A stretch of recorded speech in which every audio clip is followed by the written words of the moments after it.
یہ سخت الفاظ ان لوگوں کی طرف ہیں، ان کو یہ بتایا گیا ہے کہ تمہارے نزدیک دولت کو جو تم معیار سمجھ رہے ہو یہ غلط ہے، کہ جس کے پاس مال دولت ہے وہ بڑا آدمی ہے، تمہارا یہ دماغ بنا ہوا ہے، یہ دماغ غلط ہے۔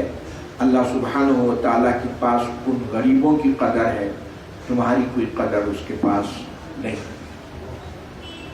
شروع سے چلا آ رہا ہے، کتنا سمجھایا جا رہا، کتنا سمجھایا جا رہا، اس کے باوجود انسانی بھیجے میں بات بیٹھتی نہیں۔ تو کلاسیکل ڈیسیز ہو گئی ہے، کیا؟ دولت والا بڑا، عہدے والا بڑا، منصب والا بڑا، جاگیر والا بڑا۔ یہ انسانی دماغ میں ان کا بھی دماغ تھا، اور آج بھی برابر بہت سارے لوگ باوجود اسلامی عقیدہ ہونے کی برابر عملی طور پر اسی کو ترجیح دے رہے ہیں کہ جو مالدار لوگ ہیں وہ بڑے لوگ ہیں، جن کے پاس دولت ہے وہ بڑے ہیں۔ اللہ سبحانہ وتعالیٰ نے اس عقیدے کی تنبیہ کے لیے فرمایا کہ ان کو نکالنا نہیں، وہ بڑے نہیں ہیں، بڑے یہ لوگ ہیں۔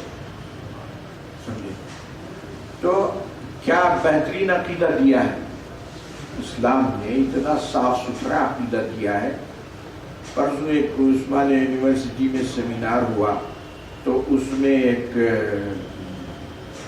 ہمارے ہائی کورٹ کے ایک سینئر وکیل، بہت ہی مشہور وکیل ہے، غیر مسلم، انہوں نے، ان کی بھی تقریر تھی اس میں، تو انہوں نے کہا کہ دیکھیے، یہ میں مانتا ہوں کہ میں جو ہے وہ کوئی تحریک تھی ہندوؤں کی، وندے ماترم کی تحریک تھی، اس تحریک کا میں سرگرم رکن رہ چکا ہوں، لیکن بیان کر رہے ہوں سب کے سامنے، لیکن اس کے باوجود میں یہ اعتراف کرتا ہوں کہ اسلام جو پھیلا ہے اپنے اصولوں کی وجہ سے پھیلا ہے۔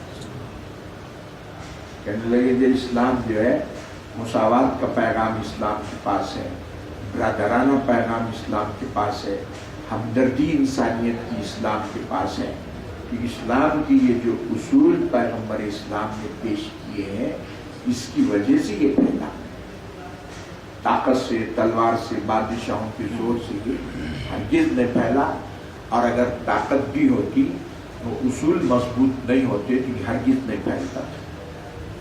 اصولوں کی، اصول اس کے بہترین ہونے کی وجہ سے یہ پھیلا، اعتراف کر رہے ہیں۔ تو اللہ سبحانہ و تعالیٰ نے صاف بتا دیا کہ یہ جو دولت مند اپنے آپ کو دولت مند کہہ رہے ہیں، کذالک فتنا بعضهم ببعض، یہ ہم نے ان کے لیے ایک آزمائش کا ذریعہ بنایا ہے کہ کل قیامت میں ثابت ہو جائے گا، اور اب بھی اس آیت شریفہ سے ثابت ہو گیا کہ تم بڑے نہیں بلکہ بڑے وہ ہیں جو میلے کچلے کپڑے پہن کے حضور کے سامنے بیٹھے ہوئے ہیں، وہ بڑے ہیں۔ آیت شریفہ بھی بتا دی واضح طور پر، حضور نے ارشاد فرمایا کہ کسی غریب کو محض اس کے کپڑے میلے کچیلے ہونے کی وجہ سے اس کو حقارت سے نہ دیکھا جائے۔ ربا اشعث اغبرا، بہت سارے ایسے پراگندہ حالت کے لوگ کہ جن کی حالت دیکھنے میں بری ہے، بال پراگندہ ہیں، لیکن اللہ کے پاس وہ محبوب ہے۔ اس کی دل کی کیفیت، اس کی اندرونی کیفیت کا ہم کوئی نہیں۔ اور فرمایا لو اقسم علی اللہ ابرا، اگر وہ اللہ پر قسم کھائے کسی چیز کے بارے میں تو اللہ تعالیٰ اس کی قسم کو پورا کرے۔ ایسے لوگ اللہ سبحانہ وتعالیٰ کے موجود بندے ہیں۔ تو اس لیے محض دولت کی بنیاد پر فرق کرنا بالکل غلط ہے، اور وہی مرض ہے جو شروع سے چلا آ رہا ہے۔ تو اس لیے فرمایا کہ یہ ان کے لیے آزمائش بن گئے ہیں۔ الیس اللہ بعالم بالشاکرین، اور کیا اللہ سبحانہ و تعالیٰ کو ان لوگوں کی نیکی کی قدردانی نہیں ہے؟ مطلب وہ جو اتنے اخلاص سے بیٹھے ہوئے، وہ جو ایمان لایا ہے، تو اللہ سبحانہ و تعالیٰ ان کے اس ایمان کی قدر نہیں فرمائے گا؟ اور یہ ان کو قریب کرے گا اور ان کو دھتکار دے گا، ایسا نہیں۔ وَإِذَا جَاءَكَ الَّذِينَ يُؤْمِنُونَ بِآيَاتِنَا فَقُلْ سَلَامٌ عَلَيْكُمْ، الٹا ہے رسول اگر آپ کے پاس یہ لوگ آئیں، کون تھے؟ حضرت بلال، صہیب رومی، عمار، یاسر، غلام تھے پورے، کمزور قسم کے لوگ، بعض تو ان کے غلام تھے، بعض ان کے آزاد کیے ہوئے تھے، تو ان کے بارے میں فرمایا، دیکھیے ان کا مقام کتنا اللہ نے بلند فرمایا۔ وَإِذَا جَاءَكَ الَّذِينَ، الٹا یہ لوگ آپ کی نکالنا تو دور کی بات ہے، یہ لوگ آپ کی خدمت میں اگر حاضر ہو اے پیغمبر، یؤمنون بآیاتنا، جو ہمارے آیتوں کو مانتے ہیں، فقل سلام علیکم، آپ ان کو سلامتی کی دعا فرمائیے۔ کتب ربکم علی نفسہ الرحمہ، اور ان سے کہہ دیجئے کہ اپنے پروردگار نے اپنے آپ پر رحم و کرم کو واجب قرار دے دیا ہے۔ حضرت سلمان فارسی رضی اللہ تعالیٰ عنہ نے بیان کیا کہ تورات میں لکھا ہوا ہے کہ اللہ سبحانہ و تعالیٰ نے رحمت کے 100 حصے کیے اور اس میں سے ایک حصہ مخلوق میں رکھا اور 99 حصے اللہ کے پاس۔ رحم و کرم کے، رحمت کے 100 حصے کیے اللہ نے اور اس میں سے ایک حصہ مخلوق میں اتارا، اور اس ایک حصے کی وجہ سے ماں اپنے بچے سے جو رحم کرتی ہے محبت، وہ دیکھ لیجیے کہ اگر کسی ماں کو کہا جائے کہ تمہاری اس بیٹے کو دھوپ میں رکھو تھوڑی دیر کے لیے، تیار ہوگی وہ؟ تو اللہ سبحانہ و تعالی ہم کو عذاب دینے کے لیے کیسے تیار ہوگا؟ تو جب اتنی رحم و کرم کا مادہ ایک حصے کی وجہ سے یہ ہے، تو فرما رہے کہ آپس میں لوگ جتنے محبت کرتے ہیں ایک دوسرے سے، ماں کو بیٹے سے، بیٹے کو ماں سے، میاں کو بیوی سے، بیوی کو میاں سے، اور دوست احباب کی جتنی محبتیں ہیں وہ سب ایک حصے میں سے استفادہ ہو رہا ہے۔ اور اللہ سبحانہ و تعالیٰ کے پاس 99 حصے رکھے ہوئے ہیں، تو اس کے پاس کتنا رحم و کرم ہوگا۔ تو اللہ سبحانہ و تعالیٰ ان لوگوں پہ ایسا مہربان ہے۔